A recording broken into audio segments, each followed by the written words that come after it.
There's a ceiling on cold outreach. Most agency owners never see it coming, but the math was always there. Basically from day one. You scale the volume, you add more inboxes, you maybe even hire someone to help. And revenue graph just flattens. I want to show you exactly why that happens, because once you see the equation, you can unsee it. And more importantly, you'll understand why one YouTube video does something that 10,000 emails structurally cannot. But who am I to talk about this? I'm Adam, and for the past 2 years, I've been working for one of the agencies out there that totally crashes when it comes out to YouTube for businesses. And basically, I decided to go for my own. My mission now is to help agency owners, coaches, and consultants scale their business without relying on cold outreach by building predictable flow of leads using YouTube. Now, I don't know if what I'm about to show you here applies to everyone watching, because let's say it, cold outreach works, cold emails work. It does produce clients. I'm not one of those guys saying cold outreach is dead, blah, blah, blah, right? The problem is the structure of how it produces them. And that's what this video is about. By the end of this video, you'll see the exact equation that defines your outreach ceiling. And I'll show you also what happens if you run the same math on a single YouTube video. And the contrast, it's kind of hard to ignore. Okay, so let's actually put the math on the table. Here's the equation that governs basically every cold outreach channel. Email, LinkedIn, DMs, doesn't matter. But here I'm mainly talking about cold emails, okay? So your calls per month equals emails sent per day times sending days times reply rate times show up rate, right? As simple as that. I'm sure you're already familiar with this, right? But here we have 4 variables and every single one of them has a ceiling. Now let me put some numbers on it. So an average reply rate for cold emails, according to Instantly, their latest report, is 3.43%. And top perform reply rate is around 10%. So let's say you send 500 emails a day. That's around 10,000 emails a month, which already requires something like 20 to 40 warmed inboxes, multiple domains, a sending tool, enrichment, verification, stuff like that, right? And you're taking from $200 to $400 in infrastructure if you're doing alone. So 10,000 emails times 3.43% reply rate equals 343 replies. Now, realistically, most of those replies are negative replies on something like unsubscribed, not interested, right? And now from those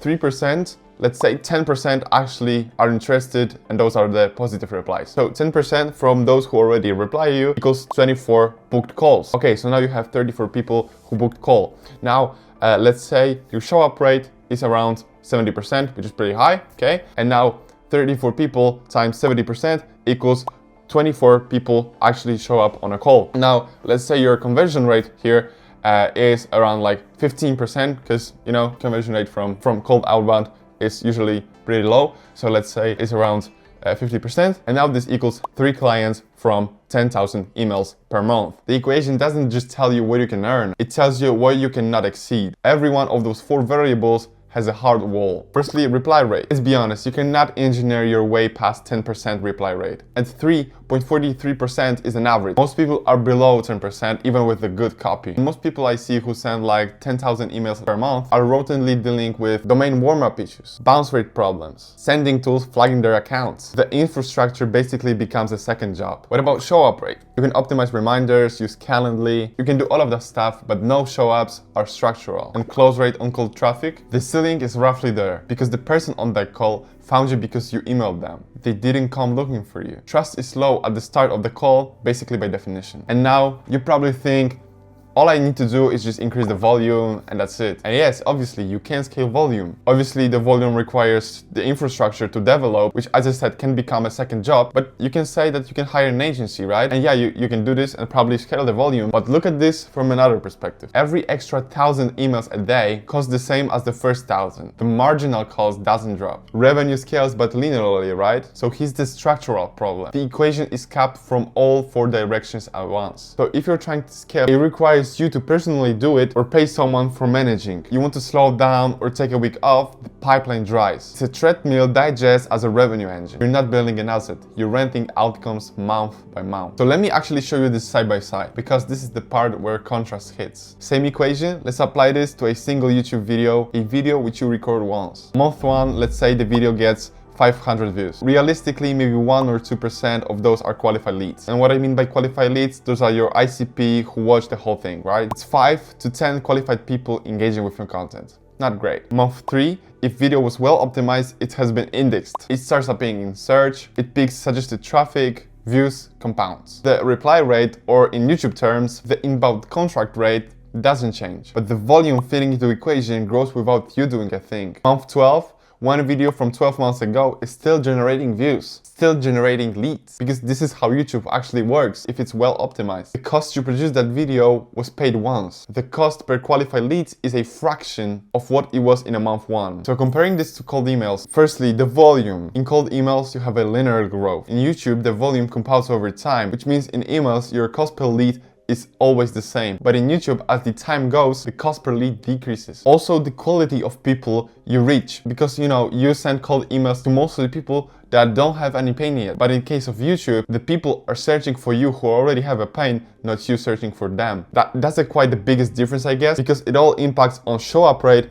and the quality of the call itself. Because if you send a cold email, a person give you like 30 seconds of their attention. But with YouTube, they actually watch at least 15 minutes of your videos and they are already educated. The best case in YouTube is that when people binge watch your content, right? So the trust gap between those two situations is not small and it can drastically impact your close rate, obviously. The cold outreach ceiling is built into the math. The YouTube ceiling basically doesn't exist in the same way. You build something that sends messages on your behalf while you're asleep. So remember the ceiling I mentioned at the start? Here's what it actually is. It's not a volume problem, it's not a copy problem, and it's not definitely a work ethic problem. It's a structural property of the medium. Outreach is a linear system. Every output requires a proportional input every single month, and every variable that drives revenue is capped. And YouTube is a compounding system. The inputs are front-loaded, and the outputs grow over time. And as I said, it's not that cold emails don't work, because there are a lot of people who are absolutely crashing it. But what I'm trying to say in this video is that YouTube is more kind of like a long-term asset that you built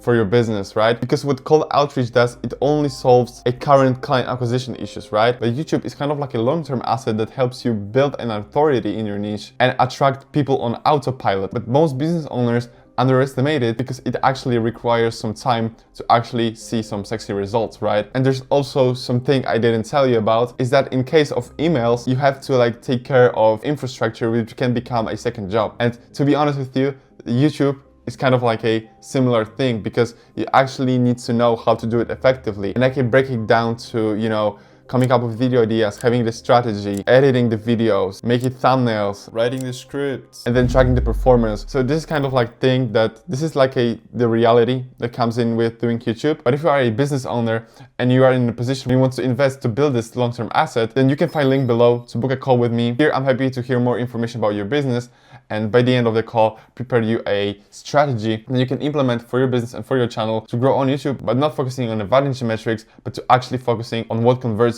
viewers into paying clients. So as I said, there's a link below in the description. But if you're not ready yet, you can watch this video in which I'm breaking down the whole YouTube strategy for your business to make sure you actually convert viewers into paying clients. Thank you for watching.